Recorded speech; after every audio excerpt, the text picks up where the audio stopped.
Hey guys, what's up? It's Umbruhh here, and today I'm going to be talking about my first impressions of Final Fantasy XIV Stormblood.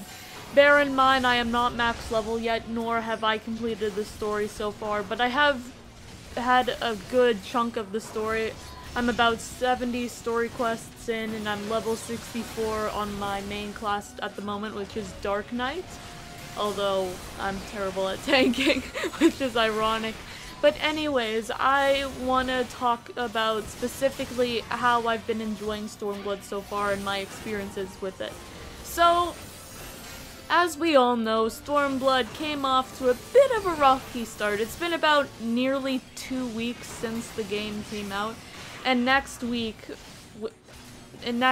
they're going to release the first raid for Stormblood, which is the Bend of Time, where we will be fighting Omega. It's an 8-man raid and it will be coming out on Tuesday next week.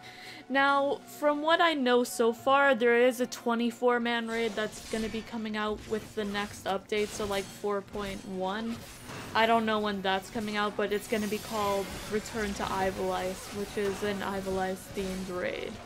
Now, first off, I want to talk about my experiences so far with the story, the game, the new classes. So, the first thing I did when I logged onto Stormblood, the new world of Stormblood, is probably the last thing you would expect.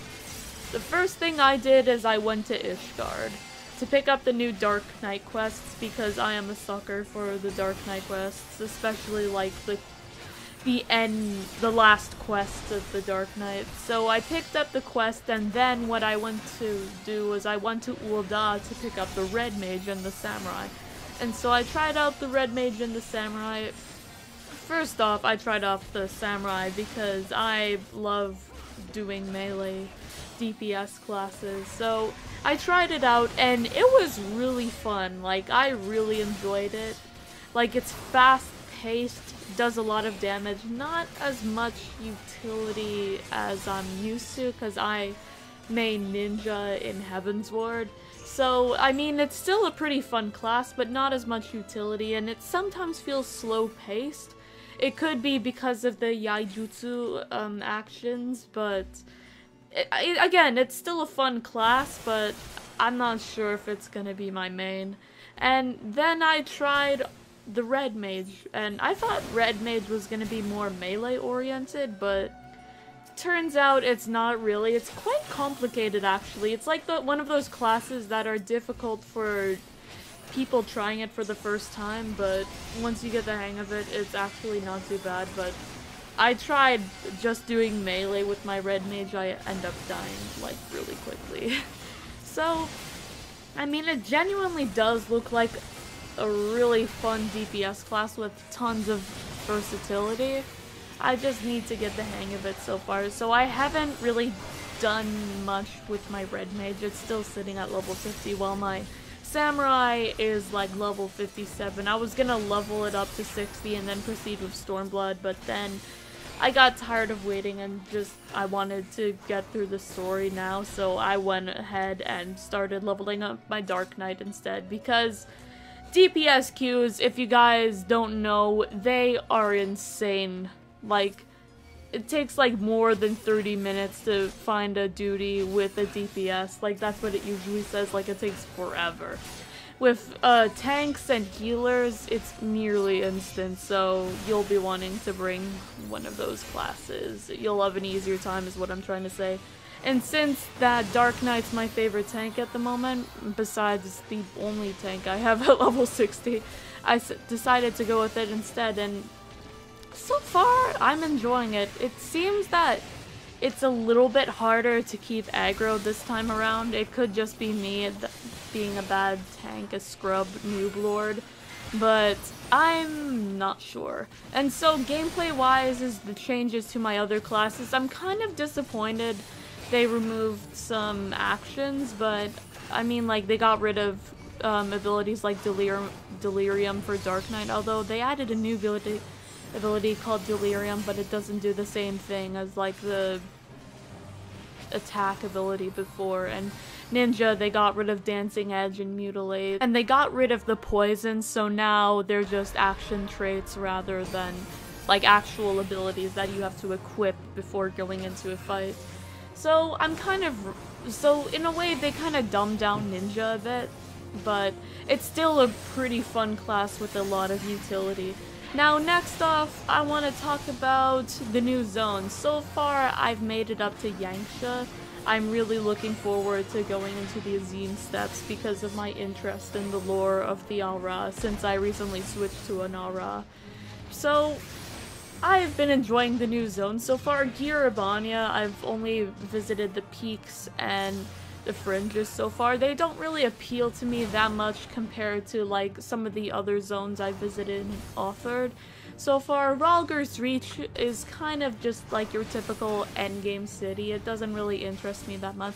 But it did surprise me that the first city you go to in Stormblood is the endgame city, where you'll be going for like raid stuff where you exchange tomestones. And then, I mean, I'll be going there a lot, like obviously. And then after a while, like doing some more story quests and whatnot, I finally made my way to Kugane, which is the new city-state in the game that has like the market boards and the inn. And it is a beautiful city. Like, although I am surprised that they decided to make it just one big city, because in Heavensward they split Ishgard into two areas, the Foundation and the Pillars. Now, I mean, that was fine. I liked Ishgard too, but oh my god, Kugane is beautiful. And I've been to Shirogane, but there's not really much point to go to Shirogane yet because there isn't really many houses. Like, you can't go housing in Shirogane yet. And then after that, I went to the Ruby Sea, and it's also pretty cool, but I was kind of disappointed because, like, 60% of the zone is just water, as the name implies. And I also visited Yanxia as well. The music was great, the zone is beautiful, I especially like the architecture. Like, the music playing in the background in that zone kind of reminds me of something from World of Warcraft Mists of Pandaria. Now, I know a lot of people didn't like that expansion, but I thought the aspects of it were interesting. But we're not talking about that, and so those were the only zones I visited so far in the game. Next, I have done like 2 of the dungeons, which is the Siren Song Sea and Shul Sea of the Violet, the underwater dungeon, I don't know the name. And I also did Susano as a tank, and I felt like I was gonna die after. They had way more mechanics than I thought they would. Anyways, story-wise, I'm not gonna give off too much of the story because I don't want to spoil it for any of you guys who are working on the story. So far, it's really good. The characters are interesting. I'm glad we got to see more of Alize, because like she's been a minor character for most of the 2 games. I mean, she did kind of have a larger role at the end of the Heavensward patches, but she was just kind of there in A Realm Reborn in the first part of Heavensward. Now, I am enjoying it so far. I do enjoy the new characters too, like they introduced like Gosetsu, Conrad, Minago, also the new villains, which are Xenos Yai Galvis, Yotsuyu, who is like the evil Japanese sexy lady, and Fordola, who I don't know if she's a male, no wait, a female rogue. Well, I mean, it's obvious that she's a female. I don't know if she's a rogue or like a Highlander. But anyways, so far the characters are pretty cool. Like, Xenos Yai Galvis kind of reminds me of like Joffrey, well no, not Joffrey, Ramsay from Game of Thrones, like really evil, manipulative, and cruel. But so far, I'm really enjoying the story. I've loved Heavensward storyline, so I'm trying to see if this expansion story is better than Heavensward. I guess time will tell once I play through the whole game. But anyways, these are my impressions so far. Anyways, guys, I love you guys so much. I hope you all enjoyed the video. Be sure to give a like if you like this video, and subscribe for more Final Fantasy XIV content. Anyways, guys, I love you all, and I hope you all have a wonderful day. Umbruhh out.